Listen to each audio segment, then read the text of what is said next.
Friends, कैसे हैं? स्वागत है आपको अपने चैनल शिशुपाल सर के चैनल पे। दोस्त, आज जो हम लोग का टॉपिक है वो ना तो मैथ है और ना ही रीजनिंग है। हम लोग का जो टॉपिक आज का है दोस्त, वो बौद्ध धर्म से रिलेटेड कुछ क्वेश्चंस हैं और कुछ जानकारियां हैं जो आपके लिए हम लाए हैं। सबसे पहला चीज, बौद्ध धर्म के संस्थापक कौन थे, उनका जन्म कब हुआ था, उनके पिता का नाम क्या था, माता का नाम क्या था। तो इन सब जानकारी जो है हम लोग आराम से पढ़ेंगे। उससे पहले मैं थोड़ा सा कहानी बता दूं आप लोगों का कि गौतम बुद्ध की माँ जो थी, जब वो गर्भ अवस्था में थी तो वो चाह रही थी कि अपने बच्चे का जन्म जो है मायके में करे। ठीक है, तो हुआ क्या कि उसकी माँ जब ये एक जगह है लुम्बिनी का, कपिलवस्तु का लुम्बिनी जो है वन है, वहां से वो गुजर रही थी। हुआ क्या कि रास्ते में ही उनको प्रसव पीड़ा हुआ और उन्होंने एक पुत्र को जन्म दिया। उस पुत्र का नाम जो था वो गौतम बुद्ध था। हुआ कुछ ऐसा कि जब पुत्र का जन्म दिए, पुत्र के जन्म के 7वें दिन ही उनकी माता का देहांत हो गया। अब प्रश्न ये उठता है दोस्त कि उसका पालन पोषण करेगा कौन? तो उसका पालन पोषण करने के लिए उनकी जो माँ, ये उसके पिता जो थे, वो क्या किए, उनकी मौसी अर्थात वो अपनी साली से शादी कर लिए। उनकी साली से शादी करने के बाद उनका पालन पोषण जो है सारा वही किए, यानी कि उनकी मौसी। प्रश्न आगे चल के ये हुआ क्या कि जब धीरे धीरे गौतम बुद्ध बड़ा होते चले गए, तो उनका एक मतलब उसका हाथ दिखाने के लिए क्या हुआ कि एक मुनि के पास पहुंचे। उस मुनि का नाम था कौंडिल्य मुनि।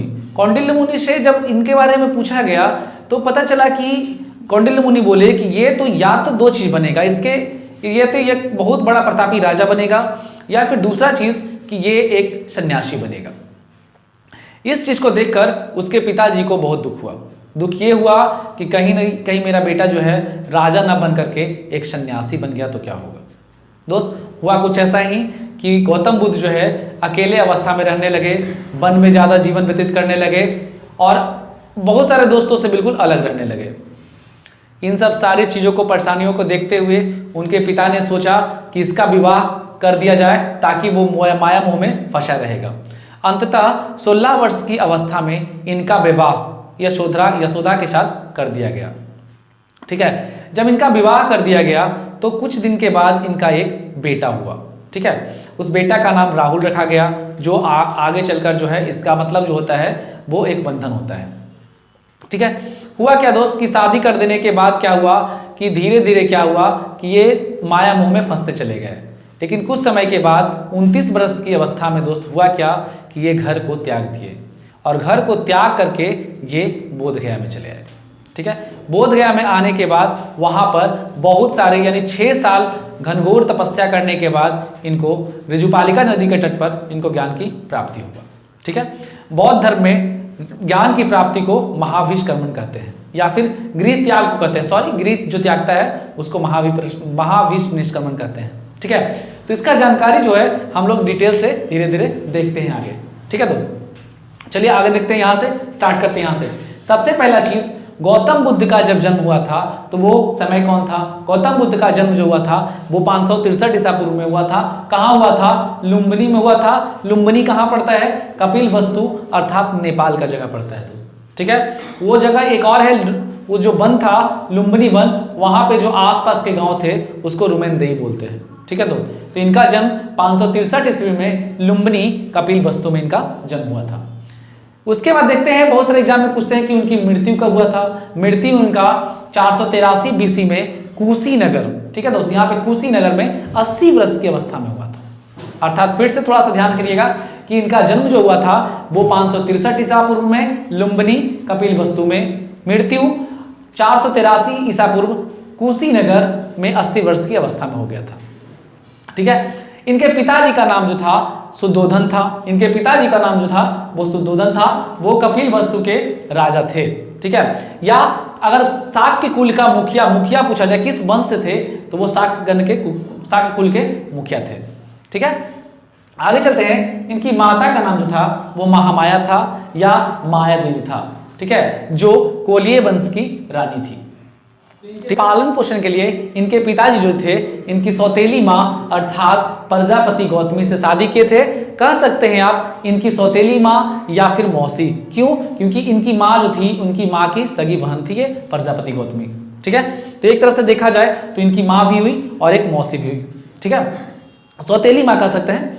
उसके बाद देखते हैं कि जब इनका 16 वर्ष की अवस्था में शादी करा दिया गया तो इनकी पत्नी का नाम जो था वो यशोधरा था। ठीक है, 16 वर्ष की अवस्था में इनका शादी हुआ था और इनका पत्नी का नाम था यशोधरा था। उसके कुछ समय के बाद दोस्त उनका एक पुत्र हुआ था, पुत्र की प्राप्ति हुआ था और उस पुत्र का नाम था राहुल। अब इसका मतलब होता है एक और बंधन। ये इसलिए कहा जाता है दोस्त कि जब गौतम बुद्ध का ये शादी हुआ था, जब बेटा हुआ तो इनको ऐसा महसूस हुआ कि हम और बंधन में फंसते चले जा रहे हैं, इसलिए बेटा का नाम रखे राहुल। उसके बाद 29 वर्ष की अवस्था में दोस्त 29 वर्ष की अवस्था में जो है ये अपने गृह को त्याग देते हैं। ठीक है, जब गृह को त्याग देते हैं तो बौद्ध धर्म में इस गृह को त्याग को महाभिनिष्क्रमण कहा जाता है।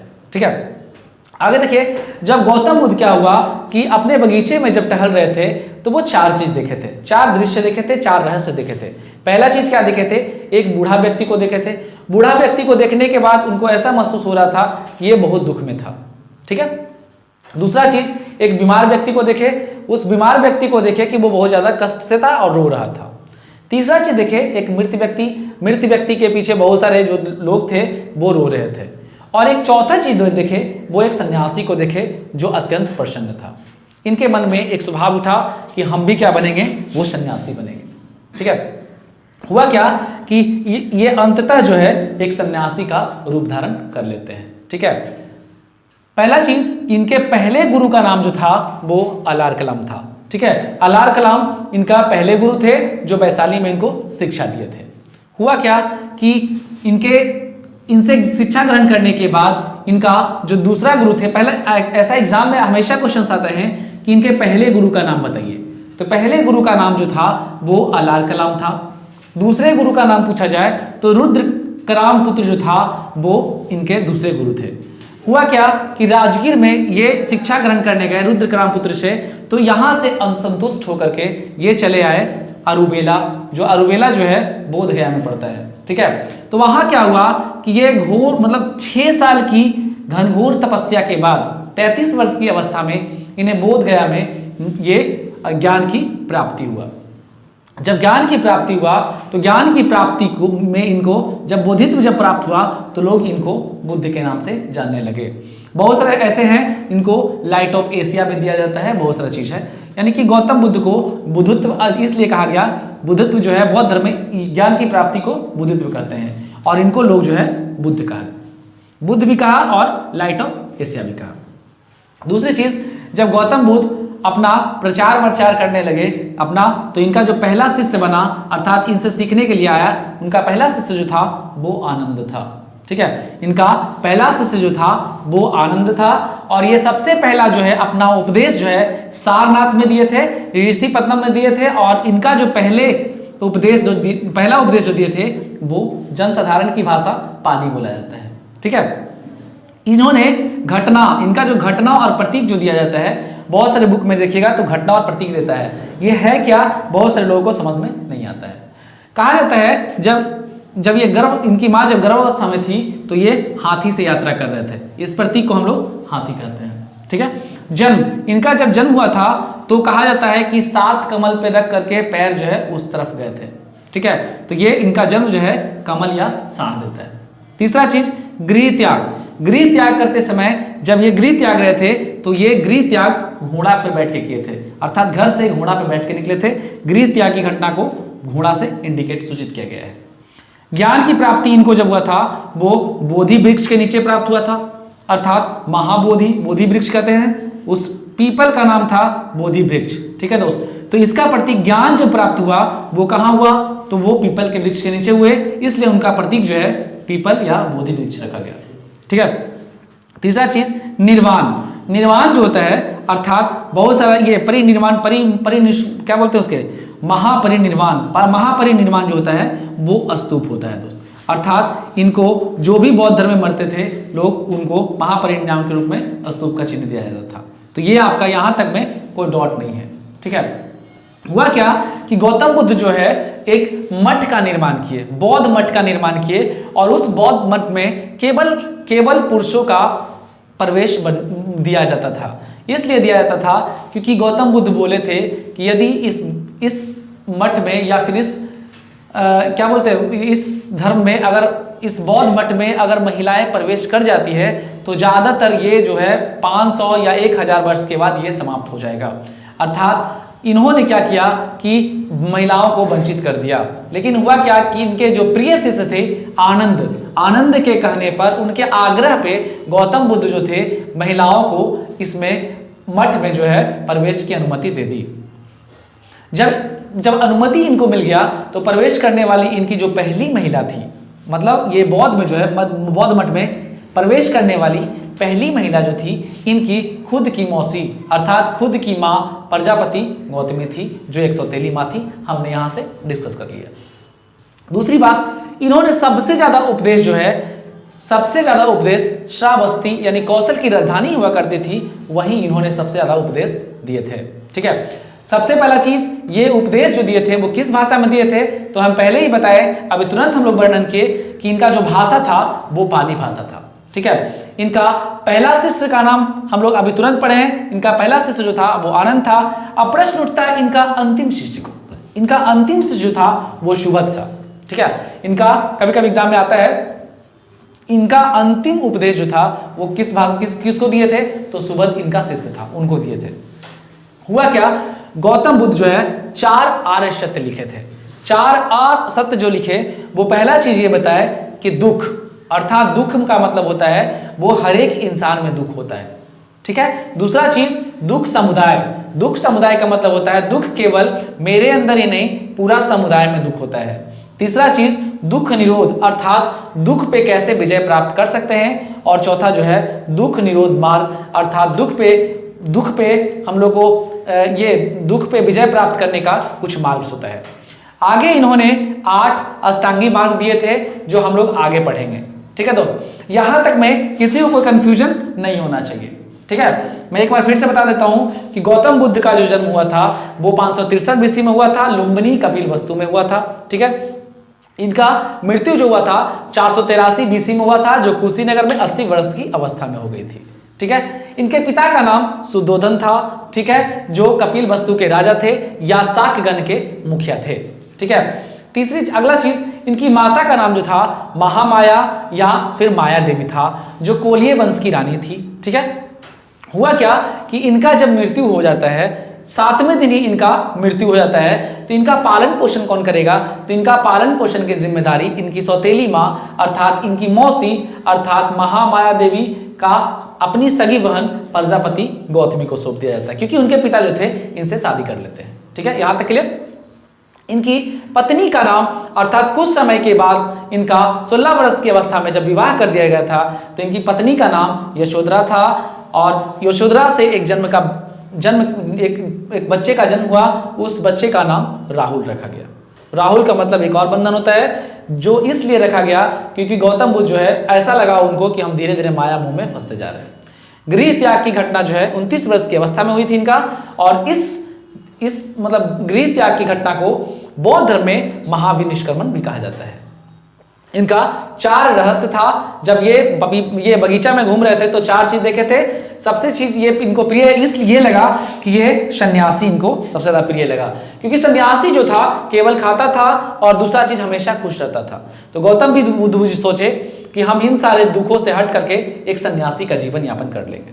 ठीक है, उनके पहले गुरु अलार कलाम जो वैशाली में थे, द्वितीय गुरु रुद्रकाम पुत्र जो राजगिरी में थे, और यहां से असंतुष्ट होकर के क्या होता है कि वो अरुबेला चले जाते हैं। अरुबेला के वन में उनको 6 वर्ष की अवस्था में 6 वर्ष की घनघोर तपस्या के बाद 6 वर्ष की अवस्था नहीं 6 वर्ष की तपस्या के बाद 35 वर्ष की आयु में इनको ज्ञान की प्राप्ति होता है। इस ज्ञान की प्राप्ति को लाइट ऑफ एशिया, बुद्धत्व और बहुत सारा चीज बोला जाता है। इनके प्रिय शिष्य जो थे वो आनंद थे। इनके प्रिय शिष्य कौन थे? आनंद थे। और इनका उपदेश जो था वो सारनाथ में, पहला उपदेश जो था वो सारनाथ में दिए थे, और जनसाधारण की भाषा जो था वो पाली था। ठीक है, ये चीज गर्भावस्था होना इनका प्रतीक था हाथी। दूसरा चीज जन्म जो था वो कवल एवं सार था। तीसरा गृह त्याग जो था वो घोड़ा था। चौथा जो है ज्ञान जो होता है वो पीपल। 5वां निर्वाण का होता है पद चिन्ह। और लास्ट जो है महाविनिर्माण, महापरिनिर्माण का मतलब होता है स्तूप। आनंद के पहले क्या हुआ कि गौतम बुद्ध जो है एक मठ का निर्माण किए और उस मठ में महिलाओं को जाने प्रवेश की अनुमति नहीं दिया गया, लेकिन इनके प्रिय शिष्य आनंद के कहने पर महिलाओं को इसमें जाना प्रवेश करने की अनुमति मिल जाता है। अब इनके प्रवेश, इस जो बौद्ध मठ बनाए थे उसमें प्रवेश में महिला में सबसे पहली महिलाएं जाने वाली थी वो इनकी मौसी थी, अर्थात इसकी सौतेली माँ प्रजापति गौतमी थी। इसको ध्यान करके रख लीजिएगा कि बौद्ध मठ में सबसे पहले जाने वाली महिला तो कौन थी? पहली महिला प्रजापति गौतमी थी। आगे चलिए, सबसे पहला उपदेश जो है, यानी पहला उपदेश नहीं, सबसे ज्यादा उपदेश जो है ये श्रावस्ती, कौशल की राजधानी श्रावस्ती में दिए थे। इनका अंतिम उपदेश जो है, या अंतिम उपदेश जो है इनका प्रिय शिष्य, इनका भी प्रिय शिष्य जो था वो सुबोध ने दिया था, सुबोध को दिए थे ये। उसके बाद आगे चलते हैं, दोस्त कह रहा है कि इनका 4 आर्य सत्य था। पहला चीज दुख, दुख जो होता है वो सब इंसान में होता है। दूसरा चीज दुख समुदाय, अर्थात दुख जो होता है पूरे समुदाय में होता है। तीसरा दुख निरोध, दुख का निवारण करने के लिए कुछ उपाय किया जाए। और चौथा, इसका दुख निवारण का दुख निरोध का मतलब होता है दुख का उपाय, दुख को हटाने के लिए। चौथा दुख निरोध मार्ग, अर्थात दुख को निवारण करने वाला। तीसरा अगला चीज क्या कि ये अष्टांग मार्ग दिए थे, वो हम अगला वीडियो में आपको बताएंगे, लेकिन उससे पहले बता देते हैं दोस्त कि गौतम बुद्ध बोले थे एक अच्छा चीज बोले थे, क्या कि दुख का कारण होता है इच्छा। इच्छा को त्याग दीजिए, आपको दुख ही नहीं होगा। अर्थात कहने का मतलब यह है कि अगर आपकी इच्छा है कि हम चंद्रमा पर जाएं, ठीक है, और आपको चंद्रमा पर नहीं ले जाया जाए या नहीं जाए तो कितना दुख होगा। अर्थात कहने का मतलब आप इच्छा को त्याग दीजिए, आपको दुख ही नहीं होगा। ठीक है, यहां तक बात क्लियर? आप कमेंट करके बताइएगा कि आपका ये क्लास कैसा लगा। ठीक है, तब तक हम लोग नेक्स्ट वीडियो में मिलेंगे, इसका पार्ट 2 में, और वो इंपॉर्टेंट होगा। ठीक है, तब तक के लिए बहुत बहुत धन्यवाद।